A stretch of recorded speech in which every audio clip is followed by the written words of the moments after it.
How's it going, everybody? This is Beat the Bush.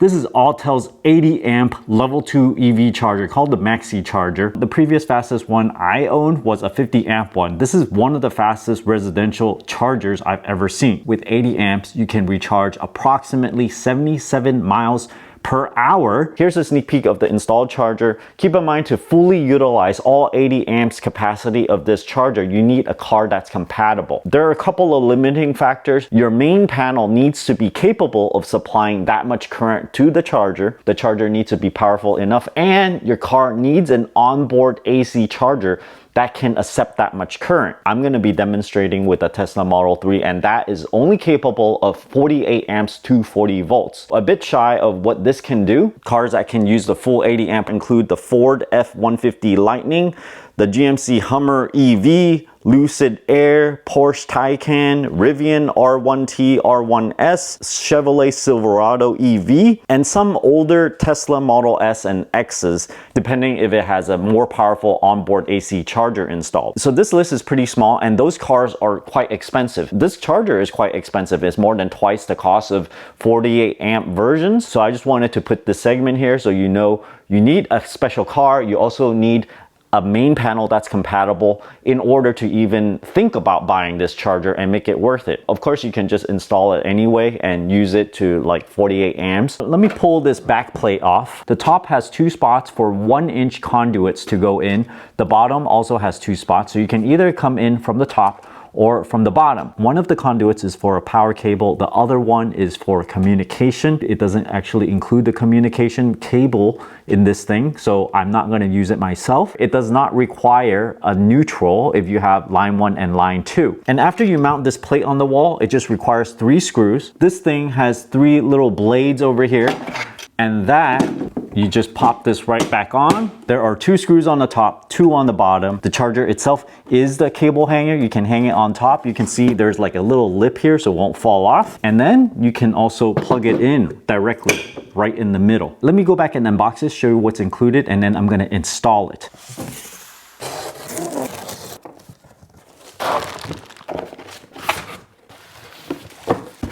Some mounting screws. Panel comes right off. First, mount this plate and then attach line 1, line 2 or neutral, and then ground. Each one of these has a very beefy wire attachment point. And if I turn it around, you can also mount these wires coming from the top in. And then after it's mounted, there are these little blades that would go in here. This charger would come in and it attaches right onto that plate. The top cover is held together by these 2 security screws. It's a T10 Torx with a pin in the middle. Let's open that up. And also the other one. There's a honeycomb structure here for rigidity. It looks like it's normally white and they painted it to this black color with their green logo on it. That was just a cover, and inside there's 12 more screws. There are 2 stickers protecting 2 of the screws, but we're gonna open them anyway. Interestingly, there are 4 spots for screws over here that's not used. It looks like it might be an attachment point for some kind of accessory. So let's pop this right off. There's an RFID antenna here. There's a giant LED circle. And these look to me like Wi-Fi antennas. We have these relays here that are 100 amp capable. They can go up to 480 volts AC, and they're controlled by a 12 volt DC signal. So what these things do is just to connect the line 1, line 2 to the line 1, line 2 in the charge plug. Looks like there's some ferrite beads to do some signal conditioning. The earth ground's right here and it gets passed right through. What's interesting is that there's a fan inside. However, this whole thing is sealed. There's a seal that goes all the way around. So when the fan operates, it's really to cool some things on the circuit board and just kind of mix it around so that the temperature is more even internally. When that happens, it can dissipate through the surfaces on the outer side. The charge cable actually uses a bunch of those lines that's inside that plug. 1, 2, 3, 4, 5, 6, 7. It's not always connected, but the fact that it is makes it more compatible with cars. The wire size is the same for L1 and L2, and with the insulation, it's 6.7 millimeters in diameter. A 2-gauge wire is 6.55 millimeter in diameter. It probably won't be a 2-gauge because the insulation is quite thick. I would guess this is probably a 3-gauge wire. For normal room operating temperature all the way up to 140 degrees Fahrenheit, this cable should be able to handle up to 85 amps continuous. Let me put it back together. Disclaimer here, installing your own EV charger involves risk. You're working right next to a high voltage line, so you better know what you're doing. Otherwise, it could result in death or electrocution. I'm an electrical engineer, not an electrician, so I sort of know how to deal with electricity, and I'm taking a risk to install this myself, although the risk is minimized if I know what I'm doing. For example, things like switching off the breaker, double checking that there is no voltage there after I switch it, and you gotta make sure no one suddenly switches it on while you're not looking if it's somewhere else. As a DIY project, even after I complete it, some people have raised concerns of it invalidating your homeowner's insurance. The way I'm gonna do it is install it myself and then have an electrician approve it just to make sure everything's to code, and then we're all good. If you're not handy with electrical work, or if you're unsure, you don't know what a ground wire is, you don't know what color line 1 or line 2 is supposed to be, you don't know how to bend conduit, if all those sound foreign to you, then you probably should hire an electrician to do it for you. If you have a surface mounted panel, it can be relatively low cost because the amount of electrical work is fairly minimal from here to, let's say, if I mount the EV charger here, which is what I'm gonna do today. So this DIY business, do it at your own risk. I have 3 foot of 2 gauge black THHN, some leftover red 2 gauge THHN, and 6 gauge green THHN. If you're thinking of buying it from Home Depot, this costs $4.43 per foot. But if you go to an electrical supply store, where I bought this thing from, is $2.75 per foot. So you want to spend less, you can go to an electrical supply store to get your wires instead. The recommended height of the EV charger is 33.5 inches from the floor, so somewhere over here. That means I need a length of conduit that's about this long.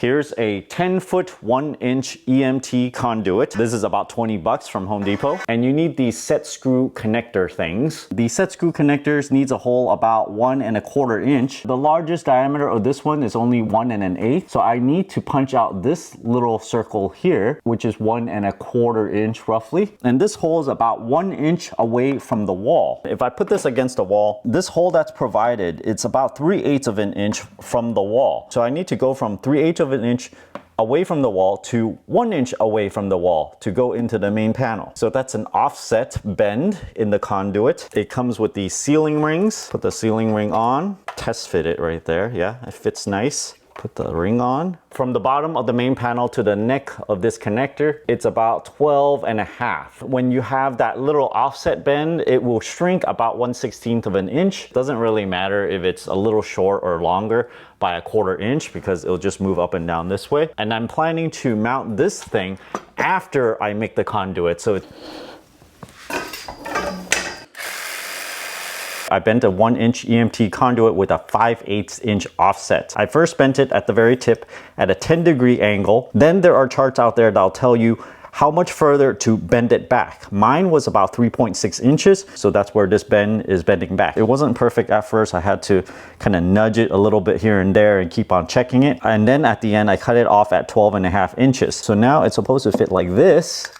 It goes from 1 inch offset from the wall to 3/8 of an inch offset from the wall. And if I combine it with this, that looks like it will fit just fine. I'm gonna turn off the power to the mains before I punch out this hole. Turn this guy off.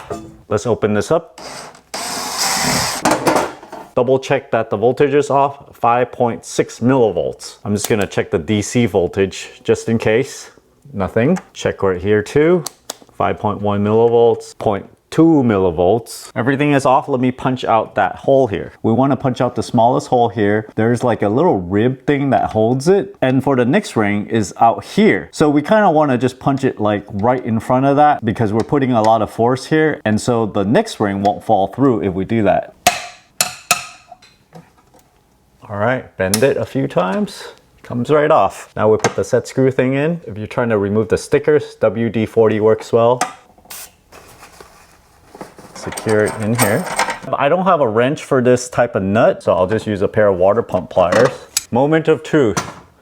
Put that in.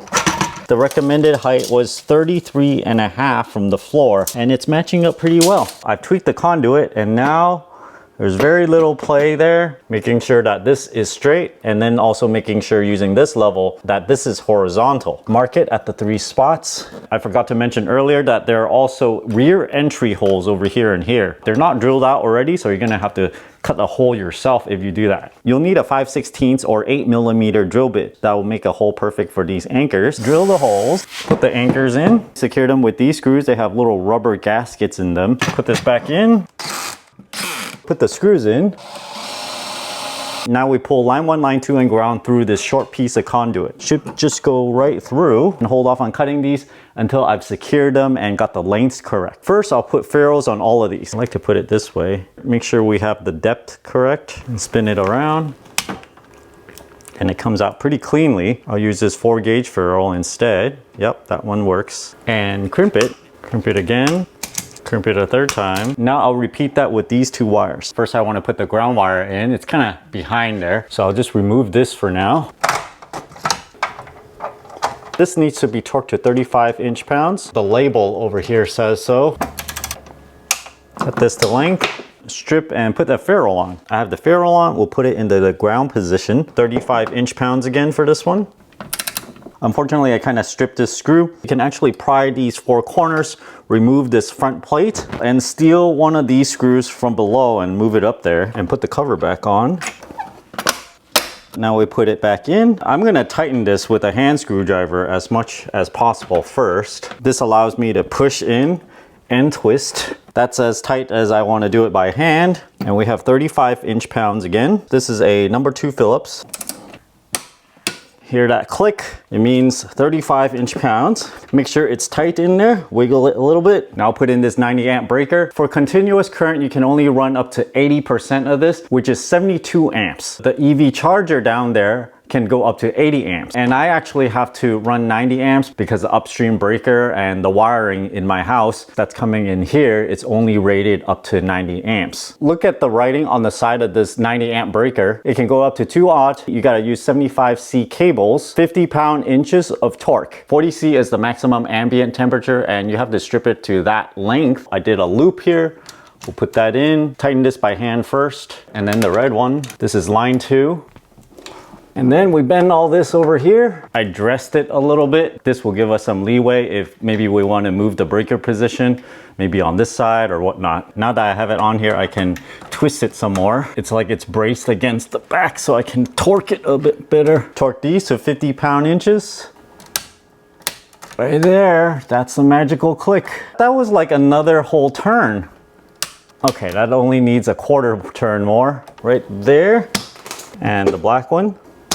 Now I'll add ferrules to both of these. Line 1 is traditionally black. Slide that back into the conduit a little bit and then come back in. Now it's nice and straight. Tighten it most of the way by hand. And we go back to 35 pound-inches here.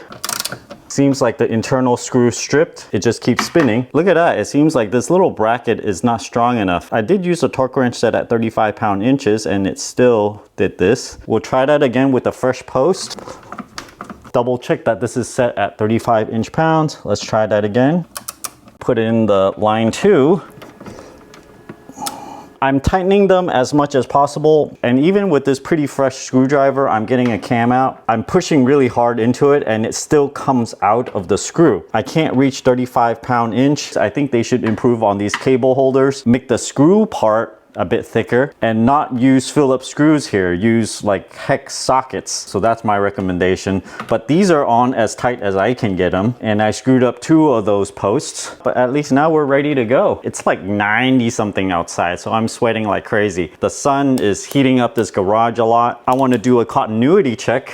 Line 1, line 1, very good. Line 2, line 2, very good. Ground to ground. Very good. I don't want line 1 to line 2 to touch, so I'm gonna touch both of them. See, make sure they don't beep. Make sure they don't beep. Remove some of these plates. Put the front cover back on. Make sure all of them are off. Now the simple part, you just plug this right on top. And if you're using this for commercial purposes, it allows you to unscrew those 4 screws, pull it right off, and then you can just plug a new unit right on if this is malfunctioning. So easy replacement. Comes with 4 screws, 4 plugs, and the security Torx wrench. Put 2 of them on top. Screw cover.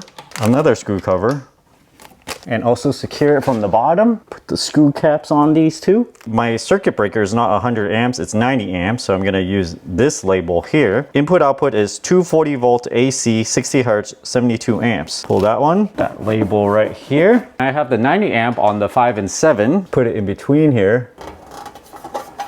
And now, unwind the cable, and then I'm going to put it right over the unit itself with it not dragging on the floor. Now it loops 3 times. This is using the standard EV J1772 charge plug. So it fits right here, but I need to charge my Tesla, so I need to use this adapter. It's a little bit inconvenient to always remove this and put this somewhere. And when I have this on, NACS connector, it does not fit over there. So for me, I will just hang it with this adapter over the entire thing without even needing this little holster thing. Main power's on, I can turn on this breaker and the light should come on. Yep, this one is for the Autel 80 amp charger. Let's turn that on and this should light up. I can hear there's like a little fan. We saw that fan when I opened this up before. It spun itself down and now it's kind of blinking yellow. Download the Autel Charge app and start it. Add a new device and you have to register for a new account. Scan the QR code on the side and it requires a PIN number,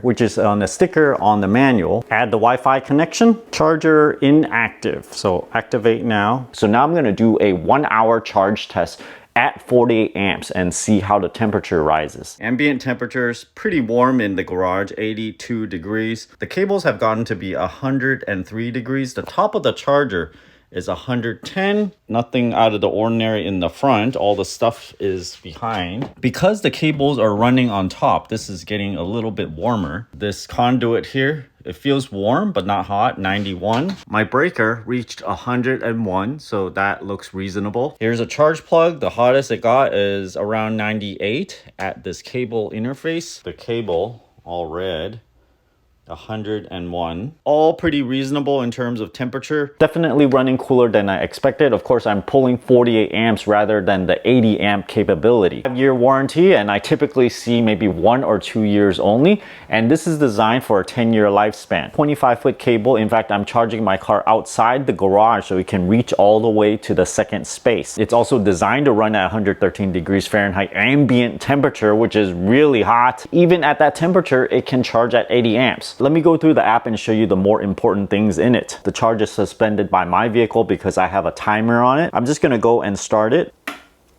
It makes a click and we see that it's running. One of the more important features to me is when you plug in the charger that it charges right away, because I rather use the time charging in the car rather than the time charging in the charger. So you can do that by going to me on the lower right corner, select my charger, select the charger here, and you go to start permissions. You see how I have auto start turned on right here. This makes it so that you can just plug it in and it will charge right away. There's an RFID card interface here. Many chargers I've tested actually comes with 2 RFID key cards. This one doesn't. I suppose you gotta get your own RFID card and register it within the app. You can also set the price, change your time of use plans from 1 to 6 segments. So let's say there is 4 of them, and then you can change the times around and tell it how much it costs for those peak and off-peak hours. It's pumped in about half a kilowatt hour. The rate is 11.6 kilowatts. Average power is the average of when the charger is on the entire time. So if you have it turned on and not charging, it's gonna average with 0. So it's gonna be a lot lower here. And it also shows you the cost that you've incurred based on your time of use plan, or maybe it was a flat rate plan. Right in the center, you can also select that and see a chart of the power, the current, and the voltage. It's interesting that this app even has an AI interface. You select that little robot in the middle. You can do things like today's weather, view charging history. Let's try something. Let's say, can you turn off the charger now? Stopping. Whoa, it just stopped the charger. Can you start the charger at 5 kilowatts? I apologize. This feature is currently not supported. Can you start the charger? Stations or charging apps, feel free to act. Starting charging. Okay, well, at least you can just start and stop it. Personally, for me, I'd rather just push the button rather than use this AI interface thing. We can also go under insights. And yesterday I charged a full 1 hour session, about 12 kilowatts total. Here you can see I charge a little bit more. The total energy charge is 13 kilowatts. Total cost across this entire month is $5. So this gives you some information of what you've charged across the month or the year. If you go under charge history, we can see in September, I did a couple of charge sessions, one really big one over here. When I power this thing off and power it back on, it logs back onto Wi-Fi pretty quickly. This charger seems very robust to me. If you guys are interested in this Autel 80 amp EV charger, check out my affiliate link down in the video description below. Thanks for watching this video. Until next time.